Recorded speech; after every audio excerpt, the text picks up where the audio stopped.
Assalamualaikum warahmatullahi wabarakatuh. Rahayu, rahayu, rahayu. Selamat menonton.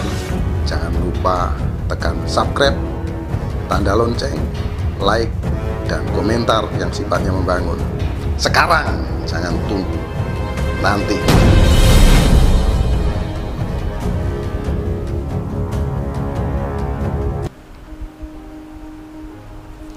Syukur alhamdulillah, beberapa hari yang lalu negara kita menggelar acara bergengsi di dunia, yaitu balapan motor.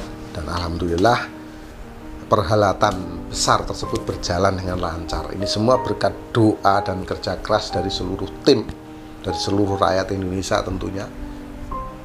Ya, tentunya kita ya tetap mendukung, harus mendukung. Ini kebaikan untuk negara kita, dan akhirnya dunia melihat bahwa di Indonesia saat ini sudah ada yang namanya lapangan untuk balapan motor. Jadi kita bangga kalau selama ini nonton di acaranya di luar negeri terus, dan pada kesempatan di tahun 2022 ini syukur kepada Tuhan ada di negara kita. Nah, di sini ada yang rame, ada yang heboh, dan dunia melihat bagaimana keunikan keragaman budaya yang ada di Nusantara. Walaupun keberadaan orang tersebut ini dicaci, dihina, ya, kita pun bingung. Itulah budaya Nusantara. Tapi begitu tampil, ini selalu dikait-kaitkan dengan agama. Nah, teman-teman, di sini kita harus betul-betul bisa paham. Ini ilmu, sekali lagi, itu tidak seharusnya selalu dikaitkan dengan agama. Biarlah ilmu itu berdiri sendiri. Ilmu kedokteran misalnya, ini menyembuhkan orang sakit tujuannya. Tapi ada juga yang dibawa ke dokter atau rumah sakit, orang itu meninggal tidak sembuh. Nah, kenapa yang seperti ini kok nggak dibully? Kok nggak dikaitkan dengan agama? Kalau ada orang sakit misalnya, dibawa orang ke dukun, orangnya meninggal, ya, sakitnya mungkin kerasukan jin dan lain-lain, dibawa ke rumah sakit nggak sembuh, dibawa ke dukun, meninggal karena udah terlalu lama dan terlambat. Dukunnya pasti disalahkan. Ini kan aneh.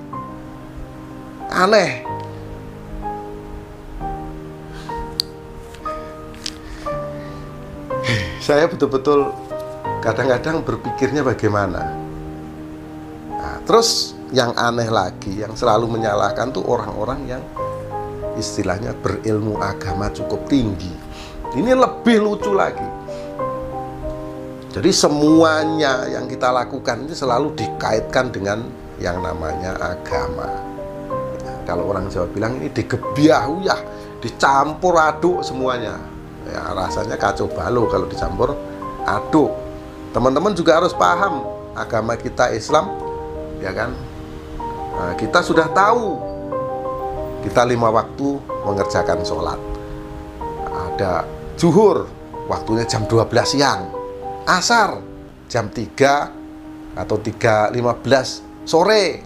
Maghrib, kalau di kota saya ini di Batam, ini jam 7, jam setengah 7, 6.30, nah gitu ya.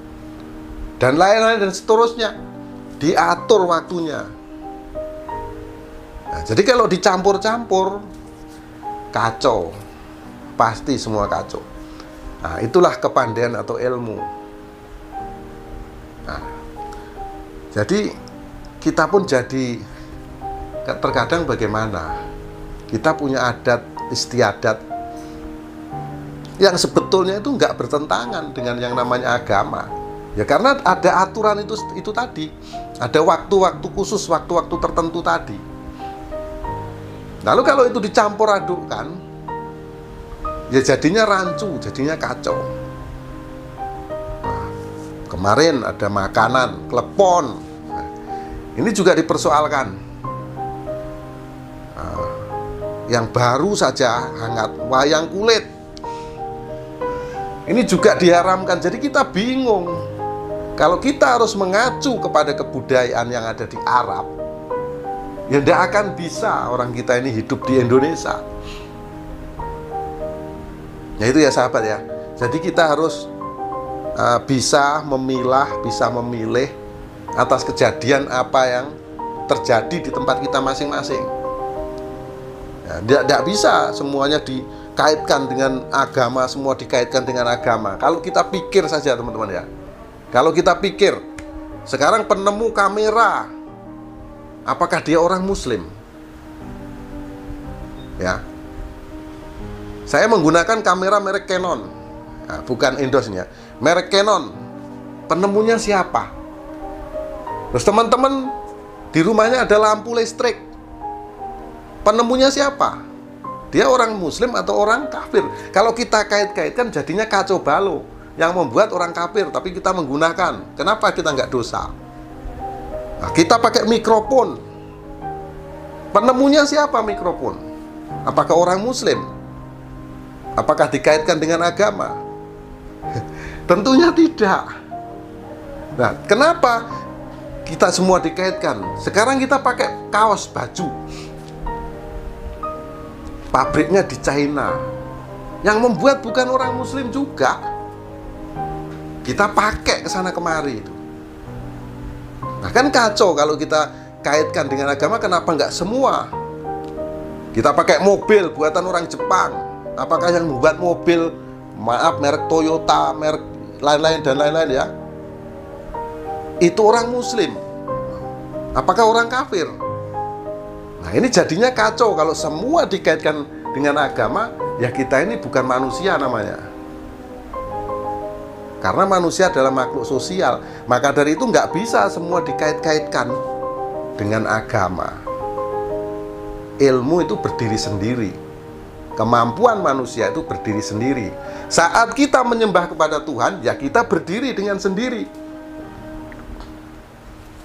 Ada waktunya, ada saatnya. Nah ini teman-teman saya kasih tahu di sini ya, supaya kita sama-sama kita bisa seimbang.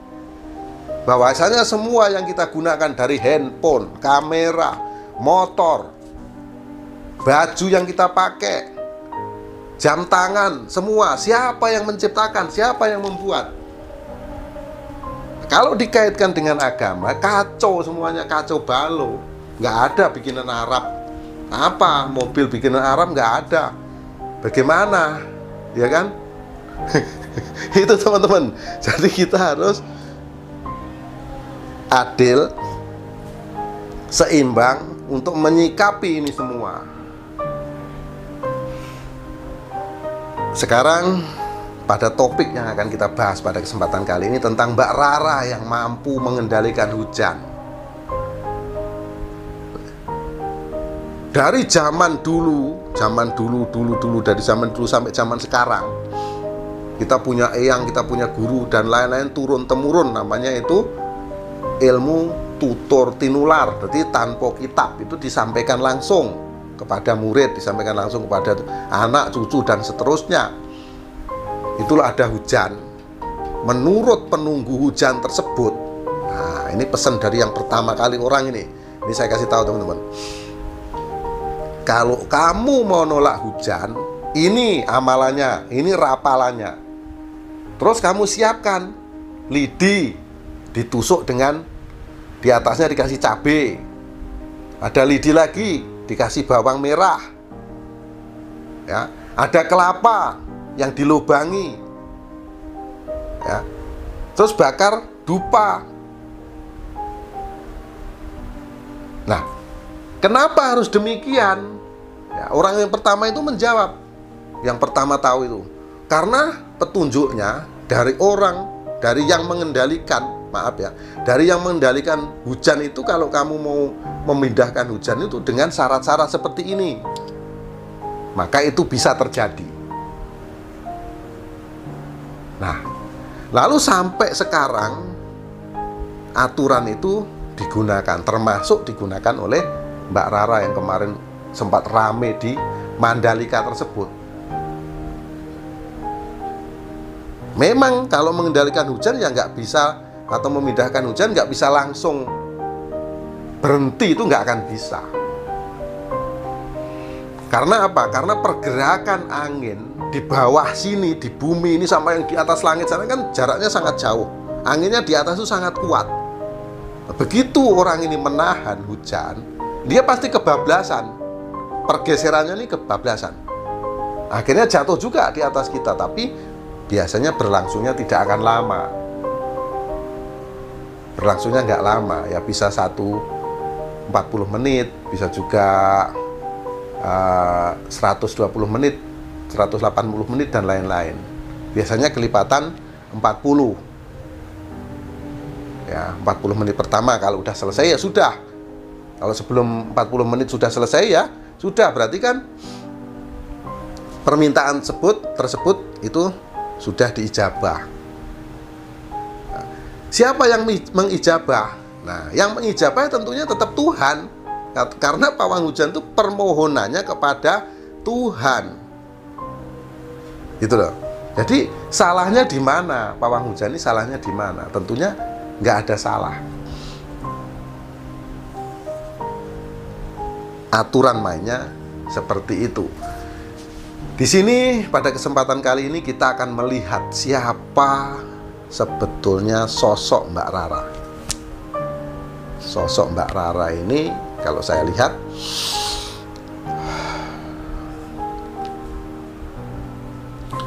Mbak Rara ini memang orang berada di bawah naungan peredaran air. Jadi memang dari garis nasibnya ini memang bisa kalau menjadi pawang hujan, karena di bawah naungan peredaran air.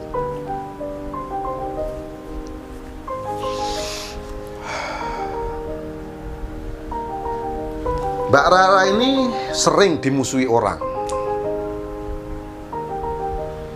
Namun kadangkala kalau dia marah, dia juga bisa ditakuti.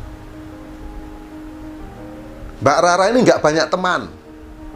Jarang dia berteman. Dan teman-teman saya ketahui bahwa Mbak Rara ini sosok yang sangat pandai mencari harta atau uang. Mbak Rara ini pekerja keras. Makanya suatu saat nanti Mbak Rara ini akan bisa sukses. Nah, itu nanti kita bicara namanya kesuksesan. Nah, selanjutnya Mbak Rara ini dijaga oleh kodam pendamping dari leluhurnya.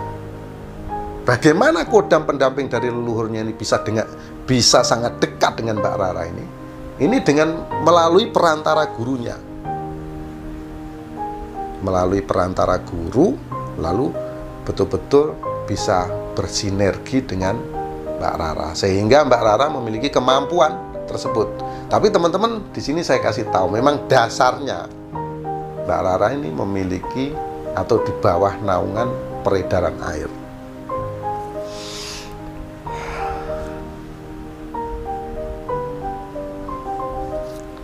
Nah, selanjutnya dia juga di bawah naungan sumur Sinobo, yang maknanya adalah petuah dan nasihatnya ini sangat ampuh. Dia memang orang yang berilmu, orang yang memiliki ilmu. Di sini saya lihat ini ilmunya ini dari turun-temurun memang sudah ada. Nah, sejak kapan Mbak Rara ini memiliki kemampuan tersebut? Oke, sekarang kita lihat nih. Melalui aura energi. Sejak berusia 12 tahun. Di usia 12 tahun atau 13 tahun Mbak Rara ini mengalami sesuatu hal yang sangat berat. Cobaan yang sangat berat menimpa Mbak Rara si pawang hujan ini. Kita sebut pawang hujan saja ya. Jadi di usia ini ujiannya sangat berat. Karena terlihat cobaan aura energinya ini betul-betul negatif, betul-betul gelap. Di sini Mbak Rara ini sedang diuji, sedang mendapatkan ujian yang sangat kuat.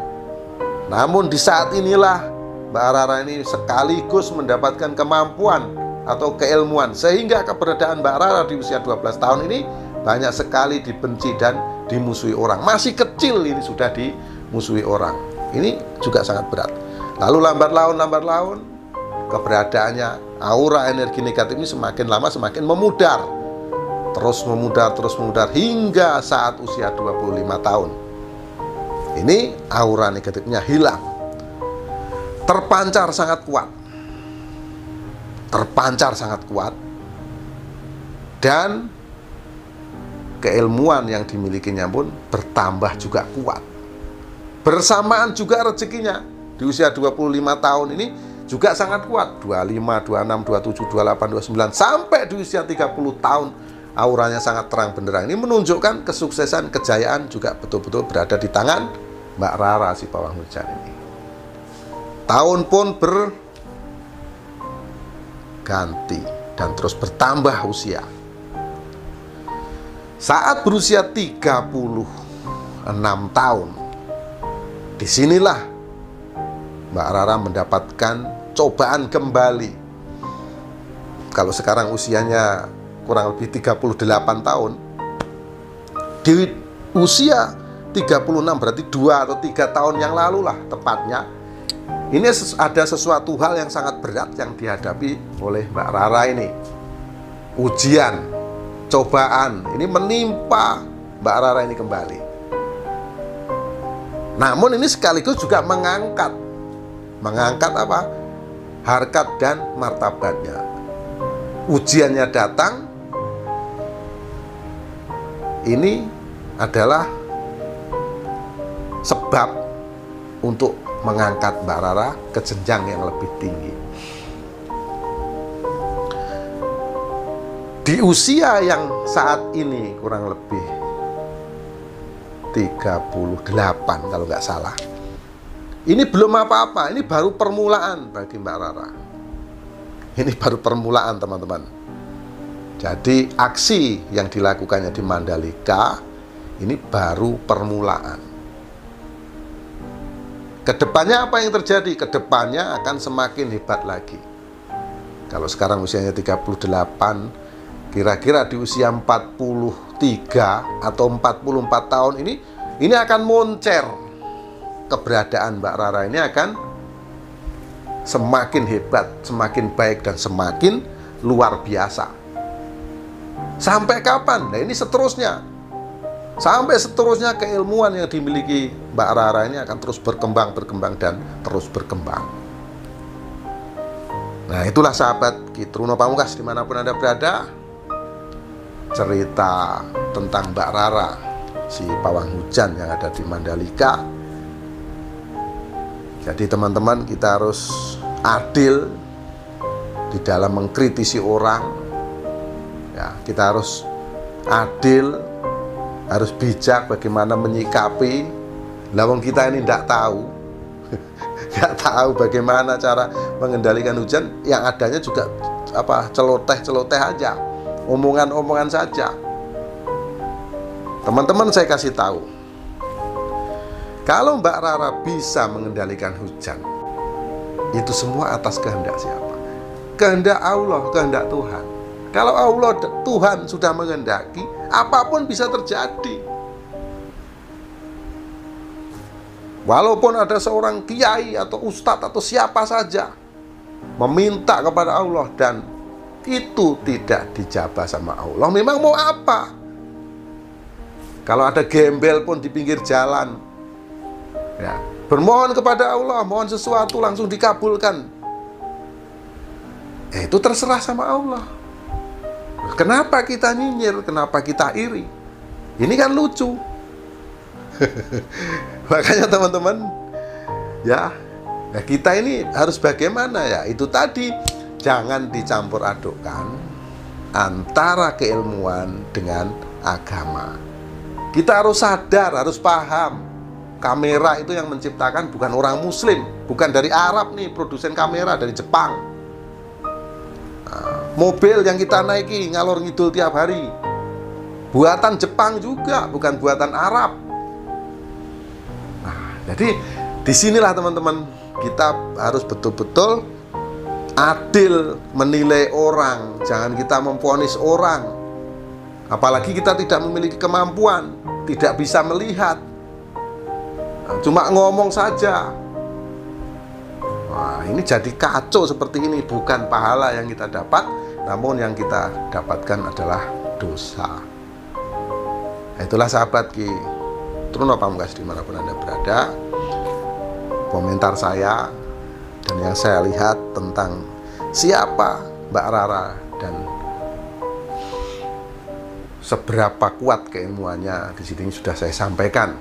Dari usia berapa sampai usia saat ini, apa-apa yang dialami di dalam kehidupannya saya sudah sampaikan kepada teman-teman.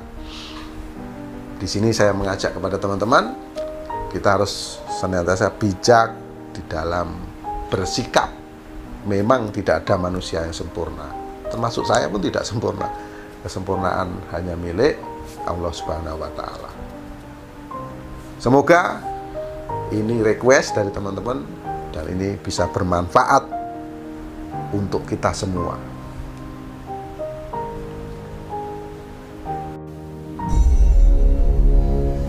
Terima kasih Anda sudah menonton tayangan video Ki Truno Pamungkas. Saya doakan Anda senantiasa sehat, dilancarkan rezeki, dimudahkan segala urusan, dan saksikan video-video selanjutnya. Akhirul salam, wabillahi taufiq wal hidayah. Wassalamualaikum warahmatullahi wabarakatuh. Rahayu, rahayu, rahayu kamul yaning jagat.